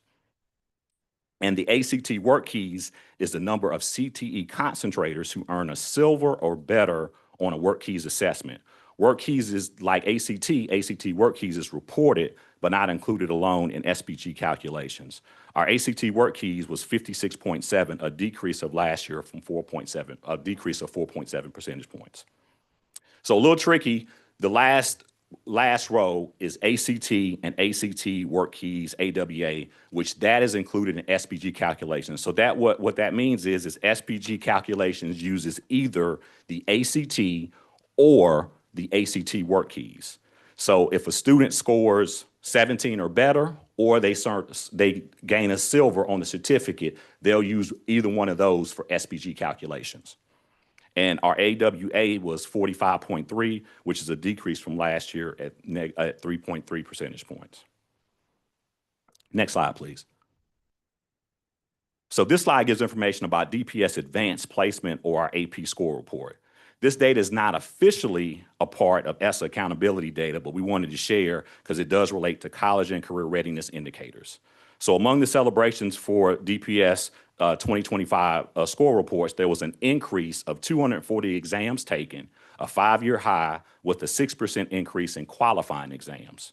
We also had an increase in performance for all student subgroups, and there were 51 AP teachers who had courses with scores at or above the state or global average. And finally, 46% of AP classes offered in DPS had scores above state and or global averages. Next slide, please. The next two slides, almost done. Next two slides are review district subgroup performance data. And within these slides, we'll talk about composite for all our subgroups and subgroup cohort graduation rate over time for the last 7 years. Next slide. So this slide shows each subgroup within DPS with the total number of students tested and the overall composite on the top row. All other subgroups are listed to the left, the total number of tested, the total number of tested, in the middle, their percentage, and to the right and far right, their changes from the 23-24 school year to the 24-25. And so our overall proficiency of all subgroups is 48.4 with an increase of 1.4 percentage points. 5 out of our 10 subgroups increased: American Indian, Black, Hispanic, white, and academically gifted, and 5 out of our 10 subgroups decreased: Asian, multiracial, economically disadvantaged, limited English proficient, and students with disabilities. Next slide, please. This is a really busy slide, but this kind of highlights the cohort graduation rate, CGR, by race and ethnicity over a 7-year period, beginning with the 18-19 through last year, 24-25. So the subgroups listed, if you can't read them, are all students, Asian, Black, Hispanic, multiracial, and white. And as mentioned previously, our 24-25 CGR is 80.4%. That was down 3 percentage points. So just a summary of this table, Asian students decreased by 10.9 percentage points. Black subgroup modestly decreased 0.1 of a percentage point, but as noticed, we had an increase of almost 2 percentage points for Black students in since the 18-19 school year. Hispanic subgroup decreased by 5.6 percentage points, and our multiracial subgroup increased by 1.2 percentage points, and our white subgroup decreased by 1.7 percentage points. Next slide, please. And this slide shows our other subgroup cohort graduation rate over a 7-year period, same year as 18-19 through last year. And the subgroups on this slide are all students academically gifted, economically disadvantaged, limited English proficient, and students with disabilities. As noted, the differences, or kind of a summary of the table, is academically gifted remain constant at 95, and any data point that is 95% must be shown as 95. It might be higher, but we do that to protect student confidentiality. Economically disadvantaged subgroup decreased by 3.5 percentage points. Limited English proficient subgroup decreased by 1.5 percentage points. However, our students with disability subgroup increased to 2.5 percentage points. Next slide, please. And that's it. I will try to answer any questions to best of my ability. Again, I kind of present the data. Our data is given to, of course, our departments, and then they respond to this data with strategies and how to address that. So are any questions that I can attempt to answer?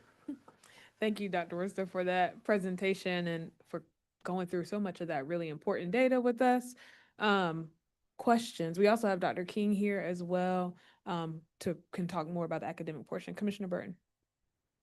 Yes, thank you, Dr. Royster, Dr. King, for that information. I was really excited to see how well our students are doing, especially since I just left the building not quite 2 years ago from Spring Valley, and we would get this data and meetings and things like that.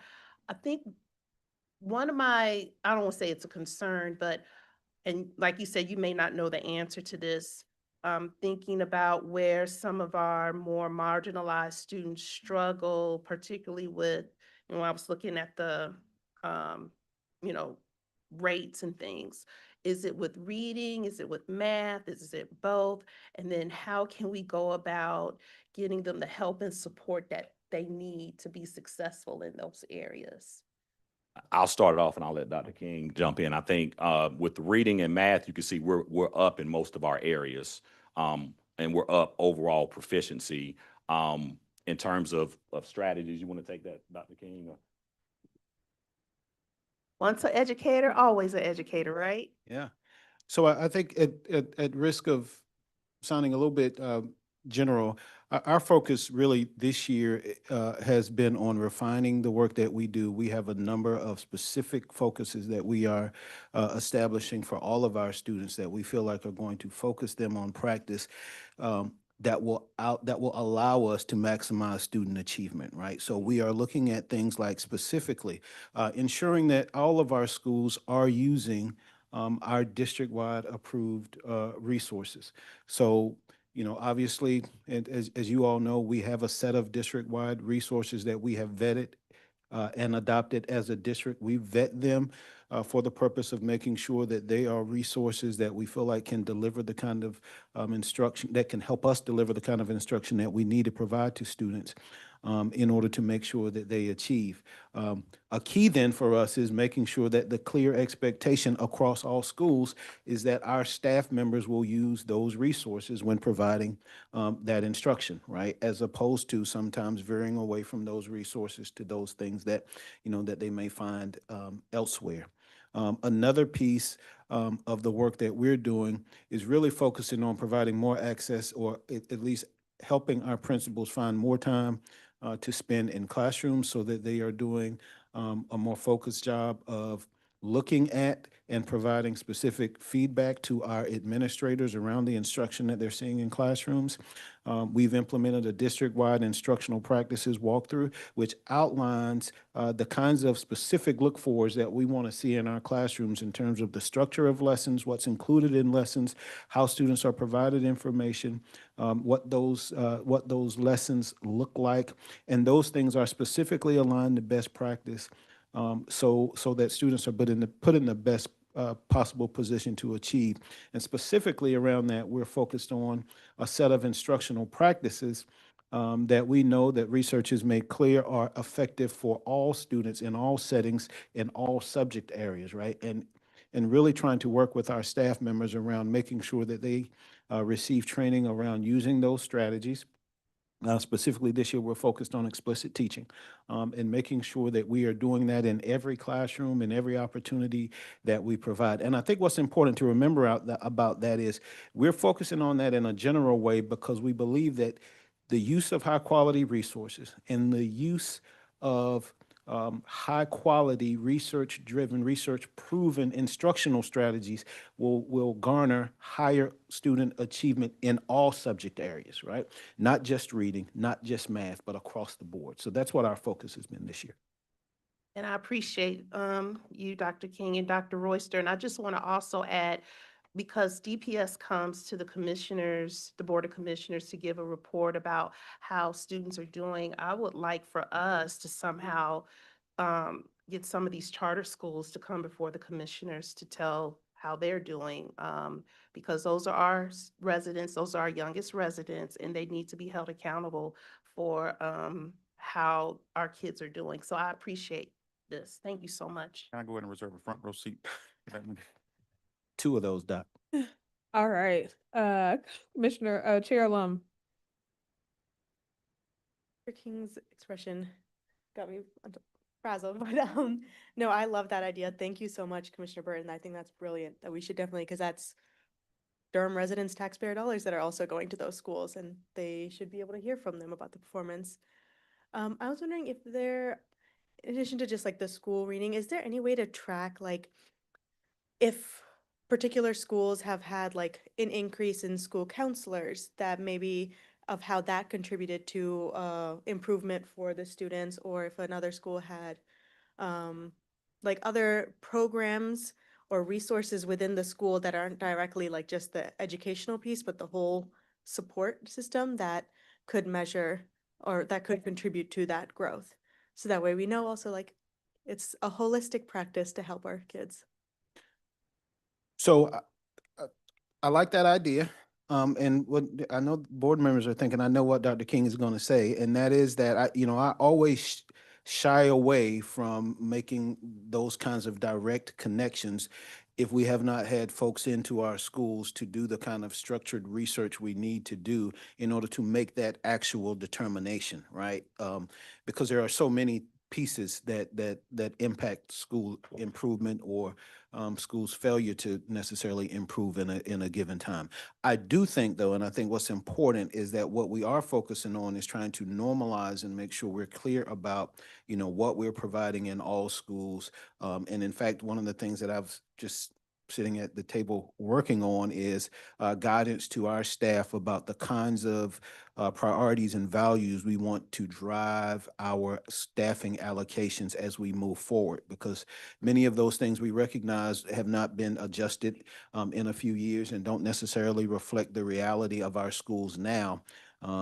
As opposed to what our schools were when those allocation formulas were developed. I don't know if I want to go quite that far, but we certainly want to work around making sure that the way we assign staff reflects the specific needs and circumstances that our schools find them in, because we do understand that that has impact on how our students perform across the board. No, I really understand that, having that like in-depth analysis. I think also just thinking of the fact that we now have free lunches and meals at schools also has a significant impact on the kids' ability to just focus in a classroom. Julie? Yes, ma'am. Dr. Lee. So I don't have a question, but I do have a statement. So whenever we talk about school grades, I have to talk about my disagreement with school grades. A slide that was really particularly interesting to me is the growth comparison between Durham Public Schools and the charter schools. Some of us remember when the school grades kind of first came out, the weighting was a little different. It wasn't 80-20. It was, I don't remember exactly what it was, but it's closer to 50-50. And public schools are generally known for growth. And with that weighting, public schools were doing better than other programs, the charter schools and so forth. So the legislature shifted the weight because charter schools and private schools generally perform better on standardized tests, mainly due to their populations. So now we're at an 80-20 because those other programs don't grow as much as public schools do. And that's where we got these letter grades. It's all a ploy to say that public schools are failing. Now, we have to report this. It's just kind of in the ethosphere now. Everybody looks at that. It's on the realtor websites and, where to move websites, all those kinds of things. But I always feel remiss if I don't say that a letter grade does not tell you how a school performs. An arbitrary letter grade. I'm happy to see the growth. I'm happy to see the scores and all of that kind of thing. But I'm happy to see the grades and the improvements. I look at growth. Growth is a more telling metric of what's happening in the schools than any letter grade can ever tell us.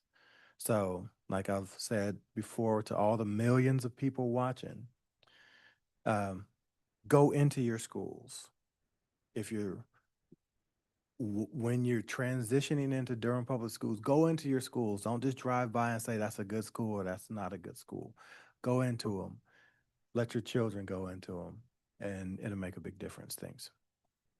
So aligned to that, I think it's important to note, Dr. Lee, there are a number of efforts afoot across the state of North Carolina to address just that issue.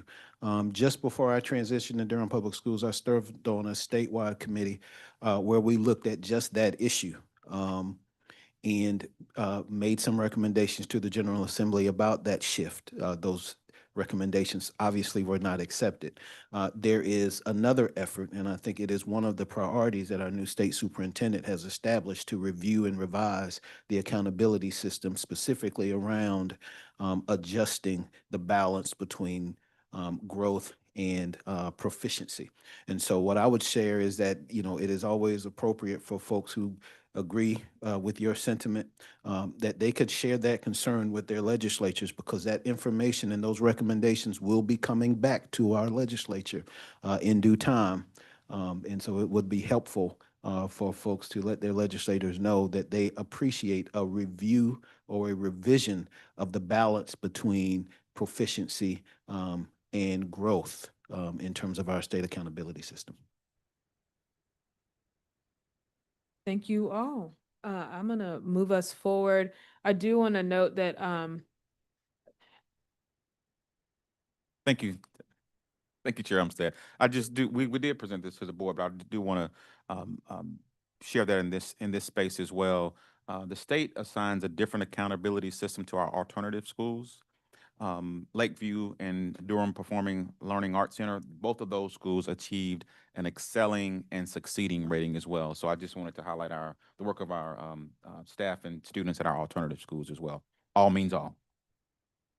thank you, Dr. Lewis. I just want to note, a lot of this information has been put on Durham Public Schools website, but if there is more information, commissioners, that you would like regarding this, please don't hesitate to let us know. I think we all have to tell this story of Durham Public Schools. And so how do we make sure we all have the information that we need to talk about the good things happening in our school system? So we're happy to provide whatever resources we can. All right, thanks, y'all. I'm going to move us forward because we do also have a public comment here. The next item on our agenda is our meeting calendar for the 26 school year, or not school year, excuse me, 26 calendar year. I do want to note on this that there are 2 meetings that will be joint Board of County Commissioner, Board of Education, City of Durham meetings, which means that our meetings with just the 2 of our bodies, there'll be only 2 of those for 2020. We were discussing that we were gonna change that to be one of the joint city meetings would change to add DPS instead of that we still had our full meetings, because the city also has joint city county planning, joint city county, that there's more meetings there. What is, I don't know, if you could tell me what your schedule for joint county do we city have, meetings I don't know are. if we've got in the schedule for next year. Oh, Clerk Wallace. Or maybe I don't know if we have all the information now, or we want to bring this back at a different Good time. morning, everyone. Monica Wallace, clerk to the board. I do have that calendar. I just don't have it with me, but I can share it with Nicole after this meeting. If we want to move forward with approval and make amendments later, we can. It's completely up to you all. I will note, we probably do need to schedule a meeting before May 12th with our 2 bodies so we could talk through the budget. Because currently right now, we would have done that in February, but if it's all 3 bodies, we don't have that opportunity. So let's say amend this document to add a meeting in the first quarter of the year to talk budget between the 2 bodies, and it might take our clerks to do some work to schedule that. Thank you all so much for chasing us down in our schedules. I'll say that in advance. So then that would mean 3 meetings at least between the 2 bodies. That sound better? We can do that. So this would be asking us to approve this schedule as amended as we make those changes coming up. So moved. Second. It's been moved by Vice Chair Dr. Lee, seconded by Chair Alum. Is there any other discussion? All those in favor say aye. Aye. Any opposed? Passes unanimously. Thank you, Ms. Smith and Ms. Wallace. I was gonna say Ms. Toomer, but that's different time. All right, thank you, Ms. Wallace, for working on that with us. We do have public comment. If you can come on up, Jim, I'm gonna read Some instructions before we get started. A quick review of the rules. Please state your name. And if you're speaking for an organization, state your name and the name of the organization. We ask that you present your comments within 3 minutes. There's a little timer on your podium, and when the yellow light comes on, you'll have 1 minute left to wind up your remarks. When the red light comes on, it will beep, and that indicates that your time is up. Complaints about named staff, students, or parents should not be voiced in open session. However, we are very interested in hearing your concerns with regard to public education, safety of students, operations of our joint bodies. Finally, all of us will listen carefully and consider the comments, but we will not engage in a discussion with the speakers. Jim Savara, I apologize. Is your Thank you. floor yours? Yes, I am co-chair of the Policy Committee of the Coalition for Affordable Housing and Transit. And we have been paying close attention to the development of the rail trail, which will finally start its construction in January of 2027. And provides a new transit option, not just an amenity, but a new transit option for people to get to the central bus station, train station, downtown Durham without having to use an automobile. And it's very important that affordable housing be made available along the rail trail. We've been looking at possible sites as a project of our committee. One site that stands out just 1 block from the rail trail is the Durham School of the Arts property. And we think it would provide an option for maybe and perhaps the only option for a large affordable housing development that is close to the rail trail. And we have started looking at the possibility of the Durham School of the Arts. We think that the 3-acre site at the north of the property where the student parking lot is located would be an ideal location. We will be back to your separate meetings of the Board of Education and the County Commission with a proposal for a planning effort led by the county and the Board of Education and including community organizations. The affordable housing, the construction of affordable housing, we think should be a county project using the school property. We hope that construction can start when students have moved to their new site. So we would like to get this planning effort going. I just wanted to alert you to it, and any comments, suggestions about this effort, I'd be happy to get them from you. Thank you very much. Thank you, Jim. And with no further business, we are adjourned. Thank you all.